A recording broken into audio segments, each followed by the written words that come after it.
की जय, भारत माता की जय, भारत माता की जय, बीजेपी जिंदाबाद, बीजेपी जिंदाबाद, भारत माता की जय,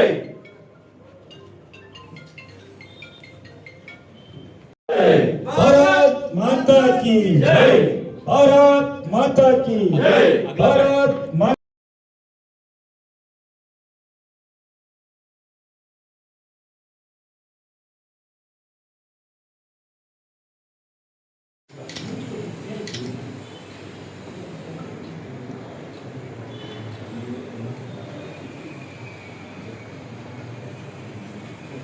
ಆಯ್ತಾ? ಓಕೆ. ಯಾರೋ ಒಬ್ರು ಇಬ್ರು ತಿಂಗಳಿಗೆ ಒಂದು ಸಭೆ ಆಗ್ಬೇಕು. ನವೀನಣ್ಣ ಊಟಕ್ಕೆ ಹಾಲಪ್ಪ ಸಾಹೇಬ್ರಿಗೆ ಒಬ್ಬರಿಗೆ ಕರಿಬೇಡ್ರಿ, ಯುವ ಮೋರ್ಚಾ ಟೀಮಿಗೂ ಕರೀರಿ. ಅಲ್ಲೊಂದು ಮೀಟಿಂಗ್ ಆಗಲಿ ಮಸೂರಲ್ಲಿ, ಪಕ್ಷ ಬೆಳೆಯುತ್ತೆ. ಉದಾಹರಣೆ ಕೊಟ್ಟೆ, ಅವ್ರು ಕರೀತಾ ಇದ್ರು ಅದಕ್ಕೆ. ಹಂಗೆ ಭಾಳ ಹೊರೆ ಮಾಡ್ಕೋಬೇಕು ಅಂತಿಲ್ಲ. ನಾವು ಕಿರಿಯಪ್ಪಣ್ಣ ಟೀ ಬಿಸ್ಕೆಟಲ್ಲಿ ಪಕ್ಷ ಕಟ್ಟಿದವರು, ಹಿಂದೆ ಮಂಡಕ್ಕಿ ಬೋಂಡ ತಗೊಂಡು ಪಕ್ಷ ಕಟ್ಟಿದವರು. ಎಲ್ಲಿಂದ ಎಲ್ಲಿಗಿದ್ದೀರಿ? ಅವತ್ತಿಗೂ ಇವತ್ತಿಗೂ ತುಲನೆ ಮಾಡ್ಕೊಂಡ್ರಿ. ನಾವು ಪಕ್ಷಕ್ಕೆ ಬಂದಾಗ 35 ಕೇಸ್ ಹಾಕಿ ಜೈಲಿಗೆ ಕಟ್ಟಿದ್ರು ಬಳ್ಳಾರಿಗೆ. ರಾಷ್ಟ್ರ ನಿರ್ಮಾಣ ಕಾರ್ಯದಲ್ಲಿ ಒಂದು ಕೆಲಸ ಮಾಡ್ತಕ್ಕಂಥ ಒಂದು ಅವಕಾಶ ಭಾರತೀಯ ಜನತಾ ಪಕ್ಷ ನಿಮಗೆ ಕೊಟ್ಟಿದೆ. ನಿಮಗೆಲ್ಲರಿಗೂ ನಾನು ಅತ್ಯಂತ ಹೃದಯಪೂರ್ವಕವಾದಂಥ ಅಭಿನಂದನೆ ಸಲ್ಲಿಸ್ತೇನೆ. ಆದರೆ ಯುವ ಮೋರ್ಚಾದ ನಿಯಮಾನುಸಾರ, ಯುವ ಮೋರ್ಚಾದ ಅಪೇಕ್ಷೆಯ ಪ್ರಕಾರ ರಾಷ್ಟ್ರ ನಿರ್ಮಾಣದ ಕಾರಣ ನಾವು ನೋಡಿದ್ದೇವೆ. ಭಾರತೀಯ ಜನತಾ ಬಹಳ ಸಂಗತಿಯ ಪ್ರಮುಖ ಹುದ್ದೆಯಲ್ಲಿರ್ತಕ್ಕಂಥ ನಾಯಕರುಗಳು, ಮಂತ್ರಿಗಳಾಗಿರೋರೆಲ್ಲರೂ ಕೂಡ ಯುವ ಮೋರ್ಚಾದಲ್ಲಿ ಕೆಲಸ ಮಾಡಿ ಬಂದಿರೋಂಥವ್ರೆ. ಭಾಗಶಃ ಜನ ಇದ್ದಾರೆ, ABVP ಕೆಲಸ ಮಾಡಿರೋರಿದ್ದಾರೆ, ಹೋರಾಟದ ಹಿನ್ನೆಲೆಯಲ್ಲಿ ಬಂದಿರೋರು. ನಮ್ಮ ಮೀಡಿಯಾ ನಾವು ಆಮೇಲೆ ಮಾಡಿ ಇವ್ರು ಮಾತಾಡ್ತೀವಿ, ಆಫ್ ಮಾಡಿ ವಿಚಾರ ದಾರಿಗಳನ್ನ ತಿಳ್ಕೊಂಡು ಈ ಪಾರ್ಟಿಗೆ ನನ್ನದೇ ಆದ ಒಂದು ಕೊಡುಗೆ ಕೊಡಬೇಕು ಅಂತ ಹೇಳಿ ಏನು ಆಲೋಚನೆ ಮಾಡೋಕ್ಕೆ ಬಂದಿದ್ದೀರಿ. ನಿಮ್ಮೆಲ್ಲರಿಗೂ ಶುಭಾಶಯಗಳನ್ನ ತಿಳಿಸ್ತಾ, ಒಂದು ರಾಜಕೀಯ ಪಕ್ಷದಲ್ಲಿ ನಮ್ಮದು ವಿಭಿನ್ನವಾದ ರಾಜಕೀಯ ಪಕ್ಷ, ಅದು ದೇಶ ಮತ್ತು ಹಿಂದುತ್ವದ ಪರವಾಗಿರುವಂಥ ರಾಜಕೀಯ ಪಕ್ಷದಲ್ಲಿ ನಮ್ಮ ಪಕ್ಷ, ನಾವೇನು ಹಿಂದೂ ಮಣ್ಣಲ್ಲಿ ಹುಟ್ಟಿದ್ದೇವೆ ಅಂಥ ಪಕ್ಷದ ಪರವಾಗಿ ಒಂದು ಧ್ವನಿ ಎತ್ತಬೇಕಂದಾಗ ನಮಗೊಂದು ಹೆಮ್ಮೆ ಆಗ್ತದೆ. ಅಂಥ ಪಕ್ಷದಲ್ಲಿ ನಾವೆಲ್ಲರೂ ಕೆಲಸ ಮಾಡ್ತಿದ್ದೇವೆ. ಈಗ ನಾವು ಸೋತಿದ್ದೇವೆ, ಸಾಗರದಲ್ಲೂ ಸೋತಿದ್ದೇವೆ, ರಾಜ್ಯದಲ್ಲೂ ಸೋತಿದ್ದೇವೆ. ಒಂದು ಪಕ್ಷ ಒಂದೊಂದು ಆ್ಯಕ್ಟನ್ನು ತರಬೇಕಾದ್ರೆ ಪಕ್ಷ ಜವಾಬ್ದಾರಿ ಅಂದರೆ ಅಧಿಕಾರದಲ್ಲಿರಬೇಕು. ನಾವೀಗ ಸೋತಿದ್ದೇವೆ. ಈಗ ನಮಗೆ ನಾನು ಅಧ್ಯಕ್ಷ, ಒಂದು 3 ವರ್ಷದ ಹಿಂದೆ ನಾನು ಅಧ್ಯಕ್ಷ ಆಗಿದ್ದೆ. ಅಂಥ ಸಂದರ್ಭದಲ್ಲಿ ನಾವು ಬ್ಲಡ್ ಕ್ಯಾಂಪು ಮತ್ತೊಂದು ಆ ರೀತಿ ಒಳ್ಳೊಳ್ಳೆ ಕಾರ್ಯಕ್ರಮಗಳನ್ನ ಮಾಡಿದ್ವಿ. ಆದರೆ ಅದು ಗೆದ್ದವಾಗ ಜನರಿಗೆ ಒಳ್ಳೇದು ಮಾಡುವಂಥ ಕಾರ್ಯಕ್ರಮಗಳನ್ನ ಕೊಡೋದ್ರ ಜೊತೆಗೆ ಈಗಲೂ ಆ ರೀತಿ ಕಾರ್ಯಕ್ರಮ, ಬ್ಲಡ್ ಕ್ಯಾಂಪ್ ಇರ್ಬೋದು, ಚಟುವಟಿಕೆಗಳಲ್ಲಿ ವಿವಿಧ ರೀತಿ ಇದೆ. ಆದರೆ ಇವತ್ತು ಹೋರಾಟದ ದಿನಗಳು. ಇವತ್ತು ನಮ್ಮ ನಾಯಕರುಗಳು ಅವತ್ತು ಒಳ್ಳೊಳ್ಳೆ ಕೆಲಸ ಮಾಡಿದ್ರು ಕೂಡ ನಾವು ಈ ಕ್ಷೇತ್ರದಲ್ಲಿ ಸೋತಿದ್ದೇವೆ. ಆದರೆ ಗೆಲ್ಲಿಸುವಂತಹ ವ್ಯಾಪ್ತಿಗೆ ಬಂದು ನೀವೆಲ್ಲ ಈಗ ನಮ್ಮ ಜೊತೆ ಕೈ ಜೋಡಿಸಿದ್ದೇವೆ. ಮುಂದೆ ತಗೊಂಡು ಹೋಗ್ತಕ್ಕಂಥವ್ರು, ಮುಂದಿನ ಪೀಳಿಗೆಗೆ ತಾವು ಅದನ್ನ ಪಕ್ಷವನ್ನ ತಗೊಂಡು ಹೋಗ್ತಕ್ಕಂಥವ್ರು. ರಾಜಕೀಯ ಪಕ್ಷ ಕೇಳಿದೆ. ನಾನು ಮೊನ್ನೆ ಒಂದು ಪತ್ರಿಕೆಯಲ್ಲಿ ಓದಿದೆ, ಈಗಷ್ಟೇ ಮಾತುವಾಡಿದೆ. ಕರ್ನಾಟಕದ ವಿಧಾನಸಭೆ ಹಿಂದೆ ಹೇಗಿತ್ತು, ಈಗ ಯಾವ ಪರಿಸ್ಥಿತಿಗೆ ಹೋಗ್ತಾ ಇದೆ, ಅದಕ್ಕೆ ಕಾರಣಗಳು ಏನು? 140 ಜನ ರಿಯಲ್ ಎಸ್ಟೇಟ್ ಮಾಡೋರು ಇವತ್ತು 2-3 ಪಕ್ಷದ ವಿಧಾನಸಭೆ ಸದಸ್ಯರಾಗಿದ್ದಾರೆ. ರಿಯಲ್ ಎಸ್ಟೇಟ್ ಹೋರಾಟಗಾರರು ಸಂಖ್ಯೆ 30%ಗಿಂತ ಕಡಿಮೆ ಆಗಿದೆ. ಮುಂದಿನ ವಿಧಾನಸಭೆಗೆ ಹೋಗೋ ಅಷ್ಟೊತ್ತಿಗೆ ಆ 30%. ಅದನ್ನ ಹಿಂದಿನ ಏನು ಹೋರಾಟದಿಂದ ಬಂದಂಥವರು ಶಾಸಕರಾಗ್ತಾ ಇದ್ರು, CT ರವಿ ಇರ್ಬೋದು, ಹಾಲಪ್ಪನವರು ಇರ್ಬೋದು, ಈ ರೀತಿ 100 ಜನ ಬಿಜೆಪಿಯಲ್ಲಿ ಇವತ್ತು ಹೇಳೋದಕ್ಕೆ, ಶಾಸಕರಾದಂಥವ್ರನ್ನ ಹೇಳೋದಕ್ಕೆ ಹೋರಾಟದ ಮೂಲಕ ಅನೇಕ ಹೋರಾಟಗಳು, ಅದು ಹುಬ್ಬಳ್ಳಿಲಿ ಈದ್ಗಾ ಮೈದಾನದ ಹೋರಾಟ ಇರ್ಬೋದು, ಕಾಶ್ಮೀರದಲ್ಲಿ ಬಾವುಟ ಹಾರಿಸಿರೋದು, ಧ್ವಜ ಹಾರಿಸಿರೋ ಅಂತ ಹೋರಾಟದಲ್ಲಿ ಭಾಗವಹಿಸ್ತಿರೋದು ಇರ್ಬೋದು, ಜನರ ಸಮಸ್ಯೆಗಳನ್ನು ಚೆಲ್ಲಿ ಏನು ವಿಧಾನಸಭೆಯಲ್ಲಿ ಪ್ರವೇಶ ಮಾಡೋದು ಇರ್ಬೋದು, ಚುನಾಯಿತ ಪ್ರತಿನಿಧಿಗಳಾಗಿರೋದು ಕಾಣ್ತಾ ಇತ್ತು. ಆದರೆ ಇವತ್ತು ಅದರ ವಿರುದ್ಧವಾದ ದಿಕ್ಕಿನಲ್ಲಿ ಹಣ ಇರ್ತಕ್ಕಂಥವ್ರು, ಬೇರೆ ಬೇರೆ ರೀತಿಯಲ್ಲಿ ಹಣ ಮಾಡ್ಕೊಂಡಂಥವ್ರು ಇವತ್ತು ವಿಧಾನಸಭೆನ ಪ್ರವೇಶ ಮಾಡ್ತಾ ಇರ್ತಕ್ಕಂಥದ್ದು ಕಾಣ್ತಾ ಇದೆ. ರಾಜಕಾರಣ ಹೀಗೆ ಇರೋದಿಲ್ಲ. ನಾವೆಲ್ಲ ಒಳ್ಳೆಯದನ್ನು ಮಾಡಬೇಕು, ಜನರ ಹಿತವನ್ನ ಬಯಸಿ ರಾಜಕಾರಣಕ್ಕೆ ಬಂದವರು ನೀವೆಲ್ಲರೂ ಸಹಿತ ಆ ರೀತಿಯ ಆಲೋಚನೆ ಇತ್ತು. ರಾಜಕಾರಣ ಅಂದ್ರೆ ಏನು, ಸೇವಾ ಕ್ಷೇತ್ರ, ಸೇವೆ ಕ್ಷೇತ್ರ ಅಂತ ಫಸ್ಟ್ ನಿಷ್ಕಲ್ಮಶವಾಗಿ ಮಾಡಿ ಪಕ್ಷದವ್ರನ್ನ ಬೈಕೊಂಡು ಪಕ್ಕಕ್ಕಿರೋನ್ನ ಬೈಬೇಕು. ವಿರೋಧಿಗಳನ್ನ ಮಾತಾಡಿಸಿ ತಾಕತ್ತಿದ್ರೆ ದಮ್ಮಿದ್ರೆ, ವಿರೋಧಿಗಳನ್ನ ಒಬ್ಬನೇ ಒಬ್ಬ ಮಾತಾಡಲ್ಲ. ಜೊತೆಗೆ ಅವ್ನು ಸರಿ ಇಲ್ಲ, ಇವನು ಸರಿ ಇಲ್ಲ, ಅವ್ನು ಹೆಂಗೆ ತೆಗಿಯೋದು, ಇವ್ನು ಹೆಂಗೆ ತುಳಿಯೋದು, ಅವ್ನು ಹೆಂಗೆ ಹೊರಗೆ ಕಳಿಸೋದು, ಇವ್ನು ಹೆಂಗೆ ಬರ್ದಿದ್ದಂಗೆ ನೋಡೋದು ಅಂತ ನಿಷ್ಕಲ್ಮಶ ಬರ್ತಾ ಇದ್ದೀನಿ. ರಾಜಕೀಯದಲ್ಲಿ ಬಂದವರು ಕೆಲವರು ಇದ್ದಾರೆ, ಮತ್ತು ಬೆಳಗ್ಗೆಯವರು. ನೀವು ಹೊಸಬರು ಯಾರಿದ್ದೀರಿ, ಒಳಗೊಂದು ಹೊರಗೊಂದು ಮಾಡಬೇಕು. ಒಂದು ಪಕ್ಷದಲ್ಲಿ ಮೇಲೆ ಅಲ್ಲಿ ನಿಷ್ಠೆಯಿಂದ ಹಿರಿಯೋದಕ್ಕೆ ನಾವು ಫಲ ಕೊಟ್ಟೆ ಕೊಡ್ತೀವಿ. ನಾವೇನು ಭಾರಿ ಬೆಳೆದಿಲ್ಲ, ನಾವ್ಯಾರು ಇರೋರು ಸ್ವಲ್ಪ ನಮ್ಮ ಲೆವೆಲ್ ಬೆಳೆದಿದ್ದೀವಿ. ನಮಗೆ ನಿಷ್ಠೆಯಿಂದ ಬೆಳೆದಿದ್ದೀವಿ. ಮುಂದೆ ಹೋಗೋಕ್ಕಾಗಲ್ಲ. ಸ್ವತಂತ್ರ ಮಾಡಿದ್ರೆ ಪಕ್ಷದಾಗಿದ್ದವ್ರೆ ಏನಾಗಿದೆ, ಪಕ್ಷದಾಗಿದ್ದವ್ರೆ ಮಾತಾಡ್ತಾರೆ. ಬೇರೆ ಪಕ್ಷದವರು ಏನು ಮಾಡಿದ್ರು ಮಾತಾಡಲ್ಲ. ಇಲ್ಲಿಂದ ಬೆಂಗಳೂರವರೆಗೂ ಹಾಗಾಗಿ ಸಾಕಾಗಿ ಬಿಟ್ಟಿದೆ ನಮಗೆ. ಇನ್ನೇನೋ ಚುನಾವಣೆ ನಮಗೂ 60 ವರ್ಷ ದಾಟಿ ಬಿಟ್ಟಿದ್ದೀವಿ. ಇನ್ನೊಂದ್ಸರಿ ಚುನಾವಣೆ ಫೇಸ್ ಮಾಡ್ತೀವಿ, ಹೋಗ್ತೀವೋ ಗೆಲ್ತೀವೋ ಮತ್ತೊಂದು. ಅದು ನೀವು ಹಂಗಲ್ಲ. ಇನ್ನೂ 30-50 ವರ್ಷದವರೆಗೆ ರಾಜಕೀಯ ಮಾಡೋದು, 30-40 ವರ್ಷ ಮಾಡೋದು. ಕೆಲವರು ಬೆಳೀಲಿ, ಕೆಲವರಾದ್ರು ಈ ಕುತಂತ್ರ ಬುದ್ಧಿ, ಒಂದು ಕಾಲೇ ಬುದ್ಧಿನ ಏನೇನೋ ಮಾಡೋದನ್ನ ಇವತ್ತಿಂದ ಬಿಡಿ ಅಂತ ಹೇಳ್ತೀವಿ. ಮಾಡಿಲ್ಲ, ಹೊಸ್ದಾಗಿ ಬರ್ತಿರಲ್ಲ, ನಿಮ್ಗೆ ಸಲಹೆ ಅಷ್ಟೇ ಕೊಡ್ಬೇಕಲ್ಲ. ನೀವು ಇಲ್ಲಿ 39 ಜನ ಇದ್ದೀರಿ. ಈಗ ಯಾವ 39 ಜನರಲ್ಲಿ 9 ಜನರು ಬೆಳೀರಿ, ಅಲ್ಲ 19 ಜನರು ಬೆಳೀರಿ. 29 ಜನ ಬೆಳೆದ್ರೆ ಇನ್ನೂ ಸಂತೋಷ ನಮಗೆ. ನೀವು 29 ಜನ 39 ಜನ ಇದ್ದೀರಿ, 10 ಜನ ನೀವು ತಯಾರು ಮಾಡ್ಕೊಂಡ್ರೆ 390 ಜನ ಅದು ಒಂದು 0 ಸೇರಿಸಿ 390 ಜನ ರೆಡಿಯಾಗಿ ಮಾಡೋಕ್ಕಾಗಲ್ವ ನಿಮಗೆ? 390 ಅಂದರೆ ಒಂದೊಂದು ಬೂತ್ 271 ಬೂತ್. ನಿಮಗಿರೋದು ಇನ್ನೂ ಕಮ್ಮಿ. ಎಷ್ಟು? 146 ಗ್ರಾಮಾಂತರದಲ್ಲಿ 146. 300 ಜನ ರೆಡಿ ಮಾಡೋರು ನೀವು 2 ಜನ ಸಿಗ್ತಾರೆ. ಸುಮ್ಮನೆ ಬರೋದು, ಸುಮ್ಮನೆ ಹೋಗೋದು, ಯಾವತ್ತೋ ಕರೆದಾಗ ಬರೋದು ಹೋಗೋದ್ರಿಂದ ಏನು ಬೆಳೆಯೋಕ್ಕೆ ಹಂಗಾಗಿಲ್ಲ. ನಾವೆಲ್ಲ ಬೆಳೆದಿದ್ದೀವಿ ಇಷ್ಟರ ಮಟ್ಟಿಗೆ. ಏನು ಬೆಳೆಯಿಲ್ಲ, ಏನೋ ಆಗ್ಬೇಕಾಗಿತ್ತಲ್ಲ, ಆಯ್ತಲ್ಲ. ಇಷ್ಟರ ಆಗಿದೆ ಅಂದರೆ ಆ ಪ್ರಯತ್ನ ಮಾಡ್ತೇವೆ. ಪ್ರಯತ್ನ ಮಾಡಿದ್ರಿಂದ ಆಗಿದೆ. ಇಲ್ದಿದ್ರೆ ಹಂಗೆ ಭಾಷಣ ಮಾಡೋದಕ್ಕೆ, ಘೋಷಣೆ ಹಾಕೋದಕ್ಕೆ, ನಮ್ಮವ್ರನ್ನೇ ಹೆಂಗೆ ತುಳಿಯೋದು, ಹೆಂಗೆ ಕಟ್ ಮಾಡೋದು, ನಮ್ಮ ಪಾರ್ಟಿನ ಹೆಂಗೆ ಬೈಯೋದು, ಹಂಗೆ ಮಾಡಿದಕ್ಕೆ ನಾವ್ಯಾರು ಇನ್ನು ಮೇಲೆ ಹೋಗೋಕ್ಕಾಗಿಲ್ಲ. ನನಗೂ ಸೇರಿ ಇವತ್ತು ಬಿಜೆಪಿಗೆ 39 ಜನ 39,000ಕ್ಕೆ ಸಮಾನ. ಇದು ಕೇವಲ ಜನರಲ್ಲ, ಬದಲಾಗಿ ಜನರನ್ನ ಮತದಾರರಾಗಿ ಪರಿವರ್ತನೆ ಮಾಡ್ತಕ್ಕಂಥ, ಮತದಾರರನ್ನ ಕಾರ್ಯಕರ್ತನಾಗಿ ಪರಿವರ್ತನೆ ಮಾಡ್ತಕ್ಕಂಥ, ಕಾರ್ಯಕರ್ತರನ್ನ ನಾಯಕನನ್ನಾಗಿ ರೂಪಿಸ್ತಕ್ಕಂಥ ಕಾರ್ಯಕ್ಕೆ ತಾವುಗಳೆಲ್ಲ ಆಗಮಿಸಿದ್ದೀರಾ. ನಿಮ್ಮನ್ನು ಕರ್ಕೊಂಡು ಬರೋದರಲ್ಲಿ ಜೋಡೆತ್ತುಗಳು ಹರೀಶ್ ಮೂಡಳ್ಳಿ, ದೇವೇಂದ್ರಪ್ಪ ಯಲ್ಕುಂದ್ಲಿ ಅವರು ಯಶಸ್ಸಾಗಿದ್ದಾರೆ. ನಿಮ್ಮ ಆಗಮನಕ್ಕೆ, ಅವರ ಪ್ರಯತ್ನಕ್ಕೆ ಹೃತ್ಪೂರ್ವಕವಾದಂತಹ ಧನ್ಯವಾದ ಮತ್ತು ಅಭಿನಂದನೆಗಳು. ಒಂದು ಕ್ಷಣ ಯೋಚನೆ ಮಾಡಿ. ಒಂದು ಕಾಲ ಇತ್ತು ಉದ್ದಕ್ಕೆ, ಎತ್ತರಕ್ಕೆ, ದಪ್ಪಗೆ, ಹೊಟ್ಟೆ ಬಿಟ್ಕೊಂಡು ಬಿಳಿ ಅಂಗಿ ಹಾಕೊಂಡ್ರೆ ಇದಂತ ನಾವು ಟೀಕೆ ಮಾಡ್ತಾ ಬೇರೆ ಬೇರೆ ಥರ ಹೇಳ್ತಿದ್ವಿ, ಬೇರೆಯವ್ರ ಹೆಸರು ಕೊಟ್ಟು ಹೇಳ್ತಿದ್ವಿ. ಅವ್ರು ಮಾತ್ರ ರಾಜಕಾರಣಕ್ಕೆ ಅನ್ನೋ ಸ್ಥಿತಿ. ಇವತ್ತು ರಾಜಕಾರಣ ಬದಲಾಗಿದೆ.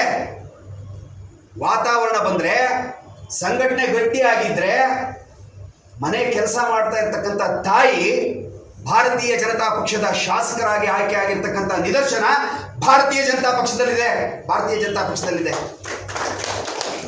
ಎಲ್ಲ ಸಂಗೀತ ಹಾಡ್ಕೊಂಡು ಜನಪ್ರಿಯ ಆಗಿರ್ತಕ್ಕಂಥ ಒಬ್ಬ ಗಾಯಕಿ ಶಾಸಕಿ ಆಗಿರ್ತಕ್ಕಂಥ ದಾಖಲೆ ಇದೆ. ಹೀಗಿರಬೇಕಿದ್ರೆ ನಾಳೆನೇ ಶಾಸಕ ಆಗಬೇಕು, ನಾಳೆನೇ ನಗರಸಭಾ ಸದಸ್ಯ ಆಗಬೇಕು, ನಾಳೆನೇ TP ಆಗಬೇಕು, ನಾಳೆನೇ ZP ಆಗಬೇಕು ಅಂತಕ್ಕಂಥ ಗೀಳು ಬೇಡ. ಆದರೆ ನನಗೇನೂ ಬೇಡ, ನಾನು ಒಂದು ರೀತಿ ಸನ್ಯಾಸಿ ಥರ ಇರ್ತೀನಿ ಅಂತಕ್ಕಂಥ ಮಾನಸಿಕತೆನೋ ನಮ್ಮ ಕಾರ್ಯಕರ್ತರಿಗೆ ಬೇಡ. ಒಂದಿಷ್ಟು ದಿನ ಸಂಘಟನೆಯನ್ನು ಸದೃಢ ಮಾಡೋದಕ್ಕೆ, ಸಂಘಟನೆ ಮಾಡ್ತಾ ಇರ್ತಕ್ಕಂಥ ನಮ್ಮ ನೇತೃತ್ವಕ್ಕೆ ಶಕ್ತಿ ಕೊಡೋದಕ್ಕೆ. ಇದು ಕೇವಲ ವ್ಯಕ್ತಿಗಳ ಚುನಾವಣೆ ಅಲ್ಲ. ಇಲ್ಲೊಬ್ಬ ಶಾಸಕರನ್ನ ಕೊಟ್ಟರೆ ಅಲ್ಲಿ ಮೋದಿ ನೇತೃತ್ವವನ್ನು ಇನ್ನಷ್ಟು ಬಲಿಷ್ಠ ಮಾಡಿದಾಗತ್ತೆ. ಅದಕ್ಕೋಸ್ಕರ ನಾವು ಸಂಕಲ್ಪ ಮಾಡೋದು, ಅದಕ್ಕೋಸ್ಕರ ಪ್ರತಿಜ್ಞೆ ಮಾಡೋದು. ಆ ದೃಷ್ಟಿಗೆ ಯೋಚನೆ ಮಾಡಿದಾಗ ಮೈದಾನ ಖಾಲಿ ಇದೆ. ಒಂದು ತಲೆಮಾರಿನ ರಾಜಕಾರಣ ಕೊನೆ ಆಗ್ತಾ ಬರ್ತಾ ಇದೆ. ಯುವಕರು ನಮಗಲ್ಲ ಅಂತೇಳಿ ಅನ್ಕೊಂಡಿರ್ತಕ್ಕಂಥ ಕ್ಷೇತ್ರದಲ್ಲಿ ಈ ರೀತಿಯ ಪೊಟೆನ್ಷಿಯಲ್ ಇರ್ತಕ್ಕಂಥ, ಅಂತಸತ್ವ ಇರ್ತಕ್ಕಂಥ, ಇಚ್ಛಾಶಕ್ತಿ ಇರ್ತಕ್ಕಂಥ, ಸಮಾಜದ ಆಗು ಹೋಗುಗಳ ಬಗ್ಗೆ ಸ್ಪಂದನ ಮಾಡಬೇಕು ಅಂತಕ್ಕಂಥ ಕಳಕಳಿಯ ಒಂದು ಯುವಕರ ಸಮೂಹ ನೀವು ಸೇರಿದ್ದೀರ. ಈ ಸಂದರ್ಭದಲ್ಲಿ ನಮ್ಮ ನಾಯಕರು ಹಳೆಯದನ್ನು ನೆನೆಸ್ಕೊಂಡು ನೋವಿನಿಂದ ನಿಮ್ಮ ಕಿಚ್ಚು ಹೆಚ್ಚಾಗಿ ಪಕ್ಷದ ಬಗ್ಗೆ ಬದ್ಧತೆ ಜಾಸ್ತಿ ಆಗಲಿ ಅಂತ ಆ ಥರ ಮಾತಾಡಿದ್ದಾರೆ. ಅವರ ಮಾತಿನ ಇನ್ನೊಂದು ಮುಖ ಇದೆ. ಸೋತೆನೆಂದನ ಬೇಡ, ಸತ್ಯನೆಂದನ ಬೇಡ, ಸೋಲು ಗೆಲುವು ಎಂಬುದೊಂದು. ಸರ್ ಮತ್ತೆ ನಾನು ಮುಂದೆ ಹೇಳಲ್ಲ ಸರ್, ಬರಲ್ಲ. ಗುರಿ ಆಗ್ಬೇಕು, ಅದು ನಮಗೆ ಪ್ರೇರಣೆ ಆಗ್ಬೇಕು. ಸ್ವತಃ ಅಟಲ್ ಬಿಹಾರಿ ವಾಜಪೇಯಿ ಸೋತಿದ್ದಾರೆ, ಯಡಿಯೂರಪ್ಪನವ್ರು ಸೋತಿದ್ದಾರೆ, ಈಶ್ವರಪ್ಪನವ್ರು ಸೋತಿದ್ದಾರೆ. ಸೋತಿದ್ದೀವಿ, ಸತ್ತಿಲ್ಲ. ಸೋತಿದ್ದೀವಿ, ಸತ್ತಿಲ್ಲ. ಅಂದ್ರೆ ಮತ್ತೆ ಉಪಹಾರ ಏನಾದ್ರು ಇದೆಯಾ? ನಾನು ಯುವಮೋರ್ಚಾ ಸಭೆಯಲ್ಲಿ ಮಾತಾಡ್ತಾ ಇದ್ದೀನಿ. ಲೋಹಿತಾ, ಮುನ್ನಡೆಸಿದವ್ರು ಬಂದಿದ್ದಾರೆ ಅಂತಂದ್ರೆ ಎಲ್ಲೋ ಭಾಳ ಕೆಲಸ ಇಲ್ಲ, ಪುರ್ಸೊತ್ತಿದೆ ಅಲ್ಲ. ಮುಂದಿನ ನಾಯಕರ ಭವಿಷ್ಯವನ್ನ, ಮುಂದಿನ ಸಂಘಟನೆಯ ಭವಿಷ್ಯವನ್ನ ಉಜ್ವಲ ಮಾಡಿಸ್ತೀವಿ ಅಂಥೇಳಿ ನಾಯಕರುಗಳು ಸಮಯ ಕೊಟ್ಟಿದ್ದಾರೆ ಅಂತಕ್ಕಂಥ ವಿಷಯವನ್ನು ಅರಿತು, ಮಹತ್ವವನ್ನು ತಿಳಿದು, ನಮ್ಮ ಗೂಬಾ ಅಶೋಕಣ್ಣ ಇದ್ದಾರೆ, ದೇವೇಂದ್ರಣ್ಣ ಇದ್ದಾರೆ, ರಮೇಶಣ್ಣ ಇದ್ದಾರೆ. ಮೊನ್ನೆ ಒಂದು ಮನೆಯಲ್ಲಿ ವಿದ್ಯಾಭ್ಯಾಸಕ್ಕಾಗಿದ್ದೆ, ನನಗೆ ಅನ್ನ ಕೊಟ್ಟವರು, ನನಗೆ ನೀರು ಕೊಟ್ಟವರು, ನನಗೆ ನೆರಳು ಕೊಟ್ಟವರು. ಅಣ್ಣ ಹೇಳ್ಬೋದಾ? ಆ ಮನೆ ಅವತ್ತು ಬಿಜೆಪಿ ಕಟ್ಟಕ್ಕೆ ಇವ್ರು ಹೋಗ್ತಾರೆ ಅಂತಂದ್ರೆ ಹುಚ್ಚರು ಅನ್ನೋರು. ಕ್ಷಮೆ ಇರಲಿ ಆ ಶಬ್ದಕ್ಕೆ. ಇದೇ ರಾಜಶೇಖರ್, ಇದೇ ಲಕ್ಷ್ಮೀನಾರಾಯಣ, ಇದೇ ಸಾವುಕಾರ ದುರ್ಗಪ್ಪನವರು, ರೊಡ್ಡಿ ಯಾರನ್ನವರು, ನಾಗರಾಜ, ಹುಚ್ಚರು ಅನ್ನೋರು. ಮಲ್ಲಿಕಣ್ಣ, ಬಿಜೆಪಿಯ ಡೈರೆಕ್ಟರ್ ಆಯ್ಕೆ ಆಗಬೇಕು ಅಂತ ಹೇಳ್ಕೊಂಡು ಇವ್ರದ್ದು ಹೋರಾಟ. ಇವತ್ತು ಬಿಜೆಪಿಗೆ 39 ಜನ 39,000ಕ್ಕೆ ಸಮಾನ. ಇದು ಕೇವಲ ಜನರಲ್ಲ, ಬದಲಾಗಿ ಜನರನ್ನ ಮತದಾರರಾಗಿ ಪರಿವರ್ತನೆ ಮಾಡ್ತಕ್ಕಂಥ, ಮತದಾರರನ್ನ ಕಾರ್ಯಕರ್ತನಾಗಿ ಪರಿವರ್ತನೆ ಮಾಡ್ತಕ್ಕಂಥ, ಕಾರ್ಯಕರ್ತರನ್ನ ನಾಯಕನನ್ನಾಗಿ ರೂಪಿಸ್ತಕ್ಕಂಥ ಕಾರ್ಯಕ್ಕೆ ತಾವುಗಳೆಲ್ಲ ಆಗಮಿಸಿದ್ದೀರಾ. ನಿಮ್ಮನ್ನು ಕರ್ಕೊಂಡು ಬರೋದರಲ್ಲಿ ಜೋಡೆತ್ತುಗಳು ಹರೀಶ್ ಮೂಡಳ್ಳಿ, ದೇವೇಂದ್ರಪ್ಪ ಯಲಕುಂದ್ಲಿ ಅವರು ಯಶಸ್ಸಾಗಿದ್ದಾರೆ. ನಿಮ್ಮ ಆಗಮನಕ್ಕೆ, ಅವರ ಪ್ರಯತ್ನಕ್ಕೆ ಹೃತ್ಪೂರ್ವಕವಾದಂತಹ ಧನ್ಯವಾದ ಮತ್ತು ಅಭಿನಂದನೆಗಳು. ಒಂದು ಕ್ಷಣ ಯೋಚನೆ ಮಾಡಿ. ಒಂದು ಕಾಲ ಇತ್ತು ಉದ್ದಕ್ಕೆ, ಎತ್ತರಕ್ಕೆ, ದಪ್ಪಗೆ, ಹೊಟ್ಟೆ ಬಿಟ್ಕೊಂಡು ಬಿಳಿ ಅಂಗಿ ಹಾಕೊಂಡ್ರೆ ಇದಂತೂ ನಾವು ಟೀಕೆ ಮಾಡ್ತಾ ಬೇರೆ ಬೇರೆ ಥರ ಹೇಳ್ತಿದ್ವಿ, ಬೇರೆಯವ್ರ ಹೆಸರು ಕೊಟ್ಟು ಹೇಳ್ತಿದ್ವಿ. ಅವ್ರು ಮಾತ್ರ ರಾಜಕಾರಣಕ್ಕೆ ಅನ್ನೋ ಸ್ಥಿತಿ. ಇವತ್ತು ರಾಜಕಾರಣ ಬದಲಾಗಿದೆ. ವಾತಾವರಣ ಬಂದರೆ, ಸಂಘಟನೆ ಗಟ್ಟಿಯಾಗಿದ್ದರೆ, ಮನೆ ಕೆಲಸ ಮಾಡ್ತಾ ಇರ್ತಕ್ಕಂಥ ತಾಯಿ ಭಾರತೀಯ ಜನತಾ ಪಕ್ಷದ ಶಾಸಕರಾಗಿ ಆಯ್ಕೆ ಆಗಿರ್ತಕ್ಕಂಥ ನಿದರ್ಶನ ಭಾರತೀಯ ಜನತಾ ಪಕ್ಷದಲ್ಲಿದೆ. ಎಲ್ಲ ಸಂಗೀತ ಹಾಡ್ಕೊಂಡು ಜನಪ್ರಿಯ ಆಗಿರ್ತಕ್ಕಂಥ ಒಬ್ಬ ಗಾಯಕಿ ಶಾಸಕಿ ಆಗಿರ್ತಕ್ಕಂಥ ದಾಖಲೆ ಇದೆ. ಹೀಗಿರಬೇಕಿದ್ರೆ ನಾಳೆನೇ ಶಾಸಕ ಆಗಬೇಕು, ನಾಳೆನೇ ನಗರಸಭಾ ಸದಸ್ಯ ಆಗಬೇಕು, ನಾಳೆನೇ ಟಿ ಪಿ ಆಗಬೇಕು, ನಾಳೆನೇ ZP ಆಗಬೇಕು ಅಂತಕ್ಕಂಥ ಗೀಳು ಬೇಡ. ಆದರೆ ನನಗೇನೂ ಬೇಡ, ನಾನೊಂದು ರೀತಿ ಸನ್ಯಾಸಿ ಥರ ಇರ್ತೀನಿ ಅಂತಕ್ಕಂಥ ಮಾನಸಿಕತೆನೋ ನಮ್ಮ ಕಾರ್ಯಕರ್ತರಿಗೆ ಬೇಡ. ಒಂದಿಷ್ಟು ದಿನ ಸಂಘಟನೆಯನ್ನು ಸದೃಢ ಮಾಡೋದಕ್ಕೆ, ಸಂಘಟನೆ ಮಾಡ್ತಾ ಇರ್ತಕ್ಕಂಥ ನಮ್ಮ ನೇತೃತ್ವಕ್ಕೆ ಶಕ್ತಿ ಕೊಡೋದಕ್ಕೆ. ಇದು ಕೇವಲ ವ್ಯಕ್ತಿಗಳ ಚುನಾವಣೆ ಅಲ್ಲ. ಇಲ್ಲೊಬ್ಬ ಶಾಸಕರನ್ನ ಕೊಟ್ಟರೆ ಅಲ್ಲಿ ಮೋದಿ ನೇತೃತ್ವವನ್ನು ಇನ್ನಷ್ಟು ಬಲಿಷ್ಠ ಮಾಡಿದಾಗತ್ತೆ. ಅದಕ್ಕೋಸ್ಕರ ನಾವು ಸಂಕಲ್ಪ ಮಾಡ್ತೀವಿ, ಅದಕ್ಕೋಸ್ಕರ ಪ್ರತಿಜ್ಞೆ ಮಾಡಿ. ಆ ದೃಷ್ಟಿಗೆ ಯೋಚನೆ ಮಾಡಿದಾಗ ಮೈದಾನ ಖಾಲಿ ಇದೆ. ಒಂದು ತಲೆಮಾರಿನ ರಾಜಕಾರಣ ಕೊನೆ ಆಗ್ತಾ ಬರ್ತಾ ಇದೆ. ಯುವಕರು ನಮಗಲ್ಲ ಅಂತೇಳಿ ಅನ್ಕೊಂಡಿರ್ತಕ್ಕಂಥ ಕ್ಷೇತ್ರದಲ್ಲಿ ಈ ರೀತಿಯ ಪೊಟೆನ್ಷಿಯಲ್ ಇರ್ತಕ್ಕಂಥ, ಅಂತಸತ್ವ ಇರ್ತಕ್ಕಂಥ, ಇಚ್ಛಾಶಕ್ತಿ ಇರ್ತಕ್ಕಂಥ, ಸಮಾಜದ ಆಗು ಹೋಗುಗಳ ಬಗ್ಗೆ ಸ್ಪಂದನ ಮಾಡಬೇಕು ಅಂತಕ್ಕಂಥ ಕಳಕಳಿಯ ಒಂದು ಯುವಕರ ಸಮೂಹ ನೀವು ಸೇರಿದ್ದೀರ. ಈ ಸಂದರ್ಭದಲ್ಲಿ ನಮ್ಮ ನಾಯಕರು ಹಳೆಯದನ್ನು ನೆನೆಸ್ಕೊಂಡು ನೋವಿನಿಂದ ನಿಮ್ಮ ಕಿಚ್ಚು ಹೆಚ್ಚಾಗಿ ಪಕ್ಷದ ಬಗ್ಗೆ ಬದ್ಧತೆ ಜಾಸ್ತಿ ಆಗಲಿ ಅಂತ ಆ ಥರ ಮಾತಾಡಿದ್ದಾರೆ. ಅವರ ಮಾತಿನ ಇನ್ನೊಂದು ಮುಖ ಇದೆ. ಸೋತೆನೆಂದನ ಬೇಡ, ಸತ್ತೆನೆಂದನ ಬೇಡ, ಸೋಲು ಗೆಲುವು ಎಂಬುದೊಂದು. ಸರ್ ಮತ್ತೆ ನಾನು ಮುಂದೆ ಹೇಳಲ್ಲ ಸರ್, ಬರಲ್ಲ. ಗುರಿ ಆಗ್ಬೇಕು, ಅದು ನಮಗೆ ಪ್ರೇರಣೆ ಆಗ್ಬೇಕು. ಸ್ವತಃ ಅಟಲ್ ಬಿಹಾರಿ ವಾಜಪೇಯಿ ಸೋತಿದ್ದಾರೆ, ಯಡಿಯೂರಪ್ಪನವ್ರು ಸೋತಿದ್ದಾರೆ, ಈಶ್ವರಪ್ಪನವ್ರು ಸೋತಿದ್ದಾರೆ. ಸೋತಿದ್ದೀವಿ, ಸತ್ತಿಲ್ಲ. ಸೋತಿದ್ದೀವಿ, ಅಂದ್ರೆ ಮತ್ತೆ ಉಪಹಾರ ಏನಾದ್ರು ಇದೆಯಾ? ನಾನು ಯೋಗೋರ್ಜ ಸಭೆಯಲ್ಲಿ ಮಾತಾಡ್ತಾ ಇದ್ದೀನಿ. ಲೋಹಿತಾ, ಮುನ್ನಡೆಸಿದವ್ರು ಬಂದಿದ್ದಾರೆ ಅಂತಂದ್ರೆ ಎಲ್ಲೋ ಭಾಳ ಕೆಲಸ ಇಲ್ಲ, ಪುರ್ಸೊತ್ತಿದೆ ಅಲ್ಲ. ಮುಂದಿನ ನಾಯಕರ ಭವಿಷ್ಯವನ್ನ, ಮುಂದಿನ ಸಂಘಟನೆಯ ಭವಿಷ್ಯವನ್ನ ಉಜ್ವಲ ಮಾಡಿಸ್ತೀವಿ ಅಂಥೇಳಿ ನಾಯಕರುಗಳು ಸಮಯ ಕೊಟ್ಟಿದ್ದಾರೆ ಅಂತಕ್ಕಂಥ ವಿಷಯವನ್ನು ಅರಿತು, ಮಹತ್ವವನ್ನು ತಿಳಿದು, ನಮ್ಮ ಗೂಬಾ ಅಶೋಕಣ್ಣ ಇದ್ದಾರೆ, ದೇವೇಂದ್ರಣ್ಣ ಇದ್ದಾರೆ, ರಮೇಶಣ್ಣ ಇದ್ದಾರೆ. ಮೊನ್ನೆ ಒಂದು ಸಭೆಯಲ್ಲಿ ಮನೆಯಲ್ಲಿ ವಿದ್ಯಾಭ್ಯಾಸಕ್ಕಾಗಿದ್ದೆ, ನನಗೆ ಅನ್ನ ಕೊಟ್ಟವರು, ನನಗೆ ನೀರು ಕೊಟ್ಟವರು, ನನಗೆ ನೆರಳು ಕೊಟ್ಟವರು. ಅಣ್ಣ ಹೇಳ್ಬೋದಾ? ಆ ಮನೆ ಅವತ್ತು BJP ಕಟ್ಟಕ್ಕೆ ಇವ್ರು ಹೋಗ್ತಾರೆ ಅಂತಂದ್ರೆ ಹುಚ್ಚರು ಅನ್ನೋರು. ಕ್ಷಮೆ ಇರಲಿ ಆ ಶಬ್ದಕ್ಕೆ. ಇದೇ ರಾಜಶೇಖರ್, ಇದೇ ಲಕ್ಷ್ಮೀನಾರಾಯಣ, ಇದೇ ಸಾವುಕಾರ ದುರ್ಗಪ್ಪನವರು, ರೊಟ್ಟಿ ಯಾರನ್ನವರು, ನಾಗರಾಜ, ಹುಚ್ಚರು ಅನ್ನೋರು. ಮಲ್ಲಿಕಣ್ಣ, BJPಯ ಡೈರೆಕ್ಟರ್ ಆಯ್ಕೆ ಆಗಬೇಕು ಅಂತ ಹೇಳ್ಕೊಂಡು ಇವ್ರದ್ದು ಹೋರಾಟ. ಇವತ್ತು BJPಗೆ 39 ಜನ 39,000ಕ್ಕೆ ಸಮಾನ. ಇದು ಕೇವಲ ಜನರಲ್ಲ, ಬದಲಾಗಿ ಜನರನ್ನ ಮತದಾರರಾಗಿ ಪರಿವರ್ತನೆ ಮಾಡ್ತಕ್ಕಂಥ, ಮತದಾರರನ್ನ ಕಾರ್ಯಕರ್ತನಾಗಿ ಪರಿವರ್ತನೆ ಮಾಡ್ತಕ್ಕಂಥ, ಕಾರ್ಯಕರ್ತರನ್ನ ನಾಯಕರನ್ನಾಗಿ ರೂಪಿಸ್ತಕ್ಕಂಥ ಕಾರ್ಯಕ್ಕೆ ತಾವುಗಳೆಲ್ಲ ಆಗಮಿಸಿದ್ದೀರಾ. ನಿಮ್ಮನ್ನು ಕರ್ಕೊಂಡು ಬರೋದರಲ್ಲಿ ಜೋಡೆತ್ತುಗಳು ಹರೀಶ್ ಮೂಡಳ್ಳಿ, ದೇವೇಂದ್ರಪ್ಪ ಯಲಕುಂದ್ಲಿ ಅವರು ಯಶಸ್ಸಾಗಿದ್ದಾರೆ. ನಿಮ್ಮ ಆಗಮನಕ್ಕೆ, ಅವರ ಪ್ರಯತ್ನಕ್ಕೆ ಹೃತ್ಪೂರ್ವಕವಾದಂತಹ ಧನ್ಯವಾದ ಮತ್ತು ಅಭಿನಂದನೆಗಳು. ನಾವು ಕೂಡ ಜಿಲ್ಲಾ ಪಂಚಾಯತಿ ಸದಸ್ಯರಾಗಬೇಕು. ಫಸ್ಟ್ ಗ್ರಾಮ ಪಂಚಾಯತಿ, ತಾಲೂಕು ಪಂಚಾಯತಿ, ಜಿಲ್ಲಾ ಪಂಚಾಯತಿ. ಯಾರಿಗೂ ಗೊತ್ತು, ಇನ್ನೂ ಯಾರಾದರೂ ಮುಂದಿನ ದಿನಗಳಲ್ಲಿ MLA ಆದರೂ ಆಗ್ಬೋದು. ಹಾಗೆ ಆ ಹಂತದಲ್ಲಿ ನಾವು ಕೆಲಸವನ್ನು ಮಾಡಬೇಕು. ಮೊದಲನೇದು ಈಗಾಗಲೇ ಹೇಳಿದ ಸಣ್ಣ ಸಣ್ಣ ಕೆಲಸನೇ ಇರ್ತವೆ ನಮ್ಮ ಗ್ರಾಮದಲ್ಲಿ. ಯಾರಿಗಾದರೂ ಹುಷಾರಿಲ್ಲ ಅಂತಂದರೆ ಅವರನ್ನು ಈಗ 108ಕ್ಕೆ ಫೋನ್ ಮಾಡೋದು, ಅವ್ರನ್ನ ಕರ್ಕೊಂಡೋಗಿ ಆಸ್ಪತ್ರೆಗೆ ಸೇರಿಸೋದು, ನೀವೇನು ಖರ್ಚು ಮಾಡ್ಕೊಳ್ಳೋದು ಏನೂ ಇರಲ್ಲ ಅಲ್ಲಿ. ಆ ಥರದ ಸಣ್ಣದನ್ನು ಮಾಡಿದರೆ, ಉದಾಹರಣೆಗೆ ನನಗೆ ಇವರು ಆಗಾಗ ಹೇಳ್ತಿರ್ತಾರೆ, ವಿಧವಾ ವೇತನ, ಸಂಧ್ಯಾ ಸುರಕ್ಷಾ, ಅದರ ಕಡೆನೇ ಗಮನ ಕೊಡಬೇಡಿ, ಪಕ್ಷದ ಕಡೆನೂ ಗಮನ ಕೊಡಿ ಅಂತೀವಿ. ಅಂಥದ್ದನ್ನು ಮಾಡಬೇಕು, ನಮ್ಮ ಹಳ್ಳಿಯಲ್ಲಿ ಮಾಡಬೇಕು ಸರ್. ಈಗ ಮನೆಯಲ್ಲಿ ಒಂದು ಯಾರಾದರೂ ತೀರ್ಕೊಂಡ್ರೆ ಗ್ರಾಮ ಪಂಚಾಯತಿಯಲ್ಲಿ ಈಗ ಮರಣಪತ್ರ ಕೊಡ್ತಾರೆ. ಮರಣಪತ್ರನ ಮುಂಚೆ ಇರಲಿಲ್ಲ, ಇಲ್ಲಿಗೆ ಬರಬೇಕಾಯಿತು, ಶಾನ್ಭೋಗ್ರ ಹತ್ರ ಹೋಗ್ಬೇಕಾಯ್ತು. ಈಗ ಆಗಿಲ್ಲ. ಗ್ರಾಮ ಪಂಚಾಯತಿಯಲ್ಲಿ 21 ದಿನದ ಒಳಗೆ ಅಲ್ಲಿ ಹಂಚಿಕೊಡೋದು. ಹಳ್ಳಿಯಲ್ಲಿ, ನಗರದಲ್ಲಿ ಆಗ ನಡೆದೋಗುತ್ತೆ, ಮತ್ತು ವಿದ್ಯಾವಂತರ ಮನೆಯಲ್ಲಿ ಆಗ ನಡೆದೋಗುತ್ತೆ, ಶ್ರೀಮಂತರ ಮನೆಯಲ್ಲಿ ಅವರೇ ಮಾಡ್ಕೊಳ್ತಾರೆ, ಅವರೇ ನೇರವಾಗಿ PDO ಫೋನ್ ಮಾಡ್ಬಿಡ್ತಾರೆ. ಆದರೆ ಜನಸಾಮಾನ್ಯ, ಏನು ಗೊತ್ತಿಲ್ಲದವನು, ಬಾಯಿ ಇಲ್ಲದವನು, ಧ್ವನಿ ಇಲ್ಲದವನು, ಫೋನು ಸಹ ಅವರಿಗೆ ಆಪರೇಟ್ ಮಾಡೋಕ್ಕಲ್ಲ. ಅಂಥವ್ರನ್ನ ನಾವು ಗೊತ್ತಾಗಿ ಅವರು ಶೋಕ ದಿನದಲ್ಲಿ ಇರ್ತಾರೆ, 1 ವಾರ 15 ದಿವಸ, ಅದರ ನಂತರ ಹೋಗಿ ಅರ್ಜಿಯನ್ನು ಕೊಟ್ಟೇನಪ್ಪ ಗ್ರಾಮ ಪಂಚಾಯತಿಗೆ ಅಂತೇಳಿ ಕೆಲಸ ಮಾಡ್ತಾರೆ. ಇವನನ್ನು ಗ್ರಾಮ ಪಂಚಾಯತಿ ನಿಂತರೆ ಗೆಲ್ಬೋದು ಅಂತ ಹೇಳ್ತಾರೆ.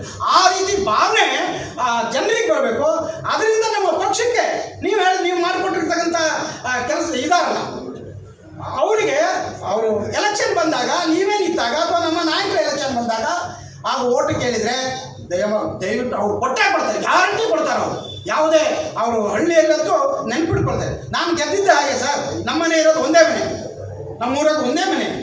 ಆದರೆ ನನಗೆ ಲಾಭ ಆಗಿದ್ದು ಒಂದು, ನಮ್ಮ ತಾಯಿ ಅದೇ ಊರಲ್ಲಿ ಹುಟ್ಟಿದ್ರಿಂದ ನಮ್ಮ ಸೋದರಮ್ಮ ಅವರೆಲ್ಲ ಇದ್ದಾರೆ. ಅದರಿಂದ ನಾನು ಇಂಥ ಸಣ್ಣ ಸಣ್ಣ ಕೆಲಸ, ಫಸ್ಟು ಶಾಲೆ STMC ಅಧ್ಯಕ್ಷ ಮಾಡಿದ್ದೀನಿ ನಾನು. ಆಮೇಲೆ ಬೆಳೀರಿ. ಅದರ ಜೊತೆಗೆ ಯಾವತ್ತೂ ನಮ್ಮ ಪಕ್ಷಕ್ಕಾಗಲಿ ನಮ್ಮ ನಾಯಕರಿಗಾಗಲಿ ಕೆಟ್ಟ ಹೆಸರು ಮಾತ್ರ ಬರಬಾರ್ದು. ದಯಮಾಡಿ ಹುಷಾರಿಂದ ಕೆಲಸ, ಸಮಾಜದಲ್ಲಿ ಒಳ್ಳೆಯ ರೀತಿಯಲ್ಲಿ ಕೆಲಸ ಮಾಡಿ, ಒಳ್ಳೆಯದಾಗಲಿ, ಮುಂದಿನ ದಿನಗಳಲ್ಲಿ ತಾವು ಕೂಡ ನಾಯಕರಾಗಿ ಬೆಳೀಲಿ ಅಂತ ಹೇಳಿ